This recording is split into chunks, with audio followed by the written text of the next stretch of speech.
maîtriser son ego dans l'obéissance d'Allah. Et la maîtrise de l'ego dans l'obéissance d'Allah, elle va apparaître dans 3 moments. Avant la bonne action, pendant la bonne action et après la bonne action. Avant la bonne action, tu dois maîtriser ton ego en revoyant ta sincérité. Je vais faire cette bonne action, pourquoi? Pour m'acheter une image? Pour que les gens disent du bien de moi? Pour que les gens me jettent des fleurs?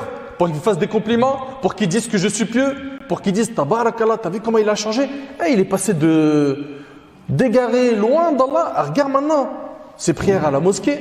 Et ce frère en question, il se peut qu'il ait tout fait pour que les gens disent de lui du bien, des compliments, des éloges.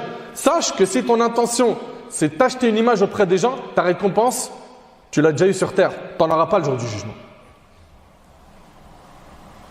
Ça c'est terrible.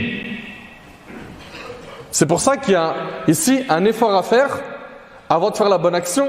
C'est pourquoi je la fais.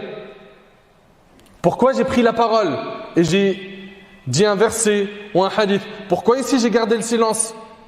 Faut que tu te poses la question, est-ce que tu as fait ça pour les gens ou pour Allah? Si c'est pour Allah, alhamdulillah, tu as validé une des étapes qu'il faut valider. Ensuite, il faut maîtriser son ego pendant la bonne action. C'est-à-dire quoi? C'est-à-dire que tu vas la faire en te conformant à la sunna du prophète sallam. D'accord? Tu vas chercher à faire en sorte que tous tes actes soient conformes à la sunna du prophète sallam. Et ensuite, troisièmement, pour ce qui est de la bonne action, il va falloir que tu maîtrises ton ego après avoir fait la bonne action en te privant de divulguer tes hasanat à ceux qui t'entourent. Pourquoi? Pour te préserver justement de quoi? De l'ostentation, encore une fois.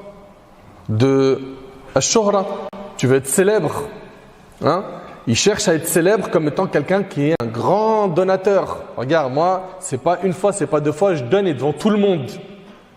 Alors, tu l'as fait une fois, ok, c'est pas ton train de vie quotidien que tu donnes une sadaqa en public. Pourquoi pas?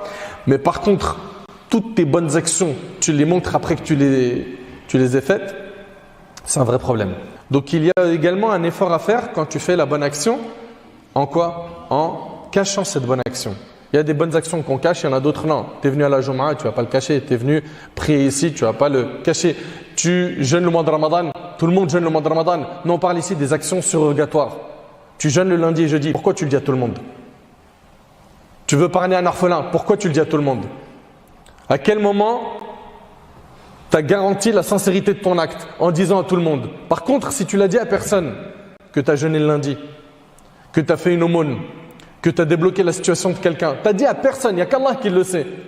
Là, alhamdulillah, il y a ici assez d'éléments qui montrent que tu as cherché la sincérité et qu'Allah tabarak wa ta'ala accepte nos actions.